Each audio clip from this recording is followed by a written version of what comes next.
Coordinator, our communication systems are set for our meeting with the commander of the Earth Observation Complex. All this trouble for these monkeys, I swear that simian behavior's very interesting, is it not? Well, it is, but to me. Why, they all operate heavy machinery with those thumbs and everything.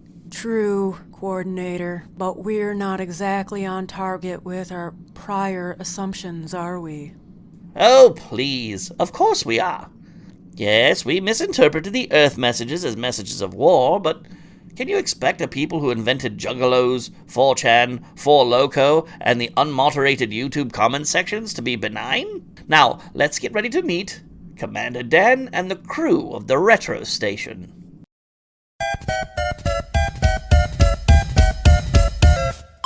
Get upset on the internet. You're assaulted. Hi, everybody. Welcome to Retro Station 1989. I'm Commander Dan, Commander and lone human inhabitant of the Retro Station. With me, of course, is our AI Margot. She controls everything here on the Retro Station. We got Cambot Jr. rocking the cameras. And we've got our friend Splat, whom I've given a little bit of a vacation. Guy's been a little rambunctious lately and caused some problems. So, that being said, welcome to License to Play. That's my show about licensed video games. We evaluate retro games based on TV series, movies, comic books, breakfast cereal mascots, and occasionally fast food mascots. One time we even did one based on just a celebrity alone. This week, we've got one of my favorites. Our sponsors, the overlords from Andromeda, they're actually just the masters of Planet X and Andromeda. They have kindly let me choose the next 2 evaluations. They were curious as to what I would choose. So I'm pretty psyched about that. And we'll be meeting with them at the end of our evaluation to go over what sounds like a possible promotion for yours truly. Pretty hyped. So, without any further ado, I'm psyched. Let's jump into it. Cambot, let's roll. Hey everyone, you might not know this, but I'm an illustrator. I work in the tabletop role-playing game industry. Hey, look how happy I am here. That's me at a convention.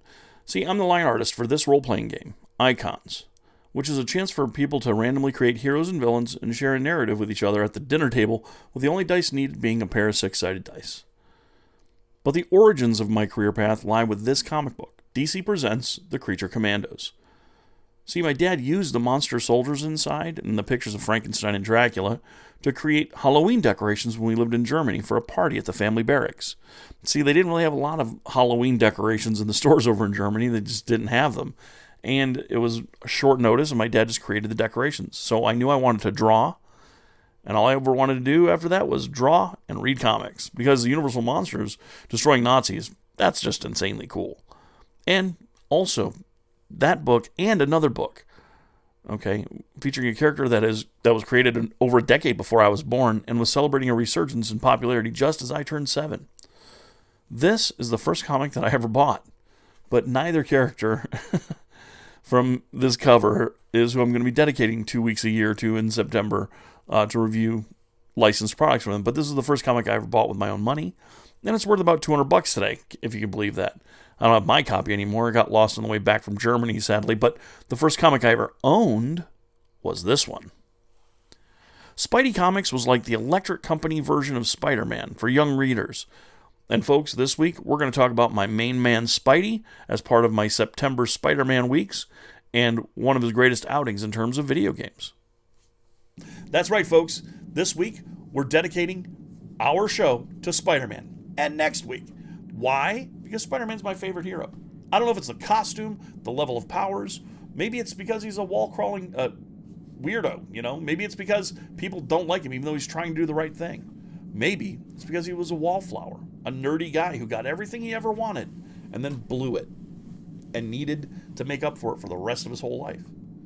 I mean, regrets, everyone's got those. And maybe that's what I like about him. I don't know, let's take a look at that. But anyway, today we're going to be looking at Spider-Man a little bit closer. Let's take a look. August 10th, 1962. Amazing Fantasy 15 went to newsstands. Like so many other stories of last-ditch Hail Mary plays that turned out for the good, like Final Fantasy being Square's last game, in a gamble that paid off so hard, I'm streaming a remake of the 7th game in a series that has the guts to call itself Final, Or, in my own history, sending an email to a friend of mine to throw myself headfirst into a project based solely on who's now a friend of mine, but then a hero of mine, being connected to it as a co-creator. We're talking Spider-Man, saved Timely Comics. It was created by Stan Lee and Steve Ditko to essentially rescue Timely Comics from bankruptcy by creating a hero that comic readers would like. And created in a way that Stan Lee's wife told him, make a hero that you would want to make. And that was Spider-Man. History's proven that the mighty Marvel style, as carved out by one of my personal heroes, Stan Lee, was an ingenious way to instill a feeling of kinship to these heroes, with problems any person can understand. Spider-Man swings from building to building, and he's amazingly agile and strong, yeah, but he also has a problem getting bucks, He's always hard for a dime, Everyone can feel like that. Everyone knows what that feels like occasionally. Especially adolescents. As kids, we understood the Hulk. We knew people like Johnny Storm, hot-headed, brash, popular, kind of jealous of them, and they were always competing with us. We were related to people like J. Jonah Jameson, for crying out loud. For example, the X-Men are a group of misfits in a world where people hate and fear them for how they were born. Sending a message of it gets better without triggering the reactionaries and the greater populace is one of the most heroic things Stan Lee ever managed to do. The Fantastic Four. It's a family, together through a tragic accident, facing the unknown together, with a friend who finds solace and family with them in Ben Grimm, who otherwise wouldn't be able to. The Incredible Hulk. Anger turns a soft-spoken scientist into a rampaging monster who just wants to be left alone. And if that doesn't, tickle all of the neurons in your brain going, that's me, then I don't know who you might be. And the Avengers, all of the greatest heroes of a generation banding together to protect the planet from the most dangerous threats, but they all have these interpersonal problems with each other and with their own lives. And today's subject is Spider-Man, a teenage outcast who gets everything every gawky, geeky teen ever wished for. Strength, agility, confidence, and self-assurance that their skills are more than up to any task presented to them. But they squander it to be popular and face their consequences for the rest of their life. This is my collection of reprints. Nearly a decade of comics in black and white, but I love Spider-Man. Events in Peter's life are like touchstones in my own personal history. Struggling under the wreckage of Doc Ock's underwater laboratory to get a serum to his aunt to prevent her from dying. Another victim of Peter's own quintessential and ubiquitous bad luck. Peter gave her some of his blood as Spider-Man to help her with an illness, and it helped her, but the radiation from his accident then made her even more ill. And he summoned all of his strength to escape from that situation. Or when Peter accidentally killed his first love. Or when he got married. Or the time that love was lost because, the editors lost their damn full minds and Peter had to choose between his Aunt May and his wife. And so he erased everything that he loved to save his aunt one more time. Or when he finally lost everything to Doc Ock. He died. Doc Ock then became the superior Spider-Man, but Peter's inherent goodness and dedication to responsibility resurrects him because it just couldn't be lost in the very biological makeup of the Peter Parker body. It made even his greatest enemy respect him.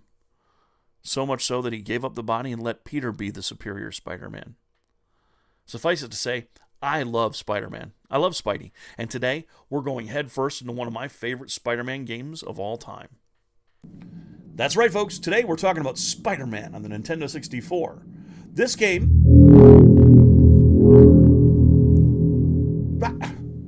What? No, we are not talking about this malevolent anus of so-called game. Margot, please use the hologrammatic emitters to change this piece of garbage back into the game we will be playing today. Waha! Okay. The hell are you? Who am I? Why, I am Pierre L'Etoile, hero of the French people. And I control the horizontal. I control the vertical. See, it is a pun, like a Superman, no? And today you will evaluate Superman for the Nintendo 64. Hell no! And where's Margot? Oh, I have taken the liberty of isolating your little Margot. so that you may evaluate the greatest game that ever existed, the one you hold in your greasy American hands. Mwah! Now you do so immediately, or I will be forced to put you out an airlock. No. Listen, buddy, release Margot now, or it'll be very bad for you. Buddy, you Americans are all the same. You think you're so macho with all your bluster, but we have controlled your little games. We were programmed to take over everything so that you must play our horrible little defeat of your Superman, jingoistic moron that he is. You want a man of steel? I am the man of brioche. First, I knew it. I knew you monsters were trying to kill the very idea of Superman with this hate crime against fun. Second, I'm warning you, Pierre, all right? Mon frere, mon chaperone, or whatever the hell you want to call yourself, Margot will get free on her own, and you will be punished. Oh, I'm so afraid. But for now, you must evaluate Superman 64 for the Nintendo 64.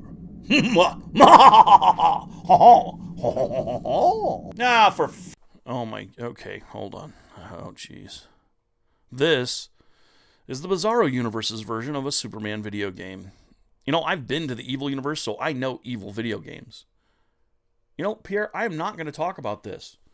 You know what? I will say that people think that it's really a game because they saw it on the internet. It's a hoax. If people can say weird crap about a pandemic that affected 500,000 people, I could say the same kind of crap about a game that ruined the lives of an equal number of people.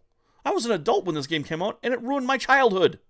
And it cost me money to do it. I paid someone to do this for me. Or it ruined friendships, by the way. Let's say you accidentally borrowed this from a friend and realized they gave that up awful easily. And what they gave you was Superman 64. So that's my evaluation, Pierre. Screw Superman for the Nintendo 64 with a kryptonite dildo and break it off.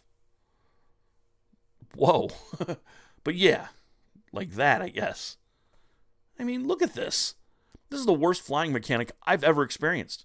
It requires, the Z trigger and A button to make Superman flail around like a drowning Frankenstein, and requires the analog stick. So if you have an N64 controller that's older than brand new, oh man, he will just plunge through rings like a Buick with bad brakes. To paraphrase Sean Baby, the button combination you use to make Superman fly is how you tell your Nintendo 64 that its parents never loved them. This game is 90 different types of awful. The rings level will prevent everyone without a mental disorder or a job reviewing video games like myself from playing any further. Oh, and you can remove those from the game, actually. It's called the easy mode. But would you like to change the difficulty level? I will 100% send a no prize to the first space pirate who can tell me how in the hell you change the difficulty level on the option screen. You will never guess. You'll never guess it. I had to spend a legit 20 minutes trying to figure out the way you lower the difficult level to easy mode. I wish the option screen had a frickin' easy mode. And guess what easy mode does? It just removes the rings levels and it won't let you finish the game. But it looks like my basic boy complaints about this long-known terrible game were enough of a distraction for Monsieur Le Twat. Huh? Attention interloper, prepare for destruction. Ooh, you done did it, ding-a-ling. What is this? Why are we no longer in evaluation mode? Because you're about to meet Margot, Hambone. Begin conversion and transfer sequence. No! No! Oh, no! Thank you, Margot. What in the hell was that? Scanning, Commander. It appears to be a latent program entity installed in every single copy of Superman 64, even our hologrammatic emulations of your collection. We may fully need to evaluate this thing one day. Ugh. Blech. Are we sure that it's gone? Aye, Commander. I have found a suitable location for Mr. Le Twat. No! No! Oh, no! Whoa! That's hardcore. And that's why we don't piss Margot off, everybody. Well done, Margot. Today we're going to be playing Spider-Man for the Nintendo 64 by Activision. Spider-Man has a license. It has gold running through it like the 1800s Colorado Rockies. And believe me, since I was a little kid, Spider-Man has been toys, video games, pajamas, board games, TV shows here in the US and in Japan, and tabletop role-playing games. But video games-wise, Spider fans like myself had to wait a very, very long time for movies and video games to catch up with what was represented on the pages of Marvel Comics. Today's game stands on the shoulders of the games that came before it. There's a couple SNES and Genesis games that were alright, and a 32X game that's very rare and plays worse than most, and a Japan-only release that's really easy but kinda awful. But I'll go on record to say that the Sega CD Spider-Man vs. Kingpin game is one of the high spots of the 16-bit era, and better than the offerings based on Maximum Carnage and the Separation Anxiety storylines. I happen to like those beat-em-ups, but they're just difficult beyond measure. But man, Spider-Man vs. the Kingpin hits that sweet spot. Spider-Man's video games, like Batman's video games, have struggled against technology and the format of the video game itself to allow a player to embody those heroes. For Batman, the side-scrollers in the 8 and 16-bit era were good, but they had few high points. I mean, maybe Batman Returns and maybe on the 8-bit, you got the Batman movie adaptation and Batman Return of the Joker, but beyond that, there's nothing good on the computer or anything else. For Spider-Man, the 8-bit era, oh my gosh, that's dire. And the 16-bit era was a shining example of the character getting proper treatment, but it still fell short of experiencing what it's like to be Spider-Man. You know, to give you that verisimilitude of I can embody the character, you know? It doesn't translate it well. However, the arcade game, along with Spider-Man's Avengers Pals, because of the extreme zooming in and out and his a little bit of web swinging, was pretty decent. But all the games to that point had to focus on wall crawling or fistfights rather than web swinging. In 2000, Columbia Pictures and AV Arid, who had been pushing Marvel licenses out the door to create a hit, any hit at the theater, announced Spider-Man coming in 2001. Yeah, something happened in 2001 that changed everything, literally. So this trailer had to be pulled down, and scenes had to be added to the flick, and there were just a metric shit acre of American flags flying in the 2002 release, Spider-Man, the movie. In the time between the announcement, though, Marvel put so much into the games coming out under their licenses and focused so much on the Spider-Man character that we had a Spider-Man renaissance. We got Spider-Man on the PS1 first, and it was a full-bore push for the best physics, best gameplay, and best representation of not just Spider-Man, but Marvel's New York as well. It included so many other characters: Daredevil, Black Cat, Venom, Captain America, and the Punisher, as well as Human Torch and all of Spidey's major villains. Man, the future held so many great titles, but today we're talking about that slice of time and evaluating this Spider-Man game on the Nintendo 64, because that's the version that I owned as a younger man. So, Spider-Man by Activision. How did it get made? What does it entail? Let's take a dive into the game's production, and we'll get a good look at how the game itself plays out. Spider-Man by Activision was published in 2000. Now, the game was in production from 1998 until 2000 under the auspices of Neversoft under the Activision banner. At the time, it was called Edge of Reality Software, but Neversoft primarily programmed the thing. They used the prototype of the Tony Hawk 2 engine, which was basically just a flamboyant version of the Tony Hawk 1 engine. But they created a great game with a ton of web-slinging, fisticuffs, rescuing hostages, and defusing bombs. The game is one of those experiences that lets you inhabit a version of Spider-Man that was very popular at the time, a specific version, namely the most popular version of Spider-Man up to that time. On the PS1, the game was a tour de force of sight and sound, using the in-game engine to render cutscenes with the voice actors from the hit cartoon series Spider-Man and Spider-Man Unlimited. That's right, it had the voices of those character actors. That was the most popular thing on television for children at the time. As far as superheroes went, it was Batman and Spider-Man at that time. Tommy Tallarico, he of the Intellivision Amico, but moreover a great video game composer and better marketeer than a CEO from what I've seen, composed a great action soundtrack that even comes through as a piecemeal audio version on the Nintendo 64. And the voice actors are joined by none other than Stan the Man Lee to narrate the opening and closing of the game.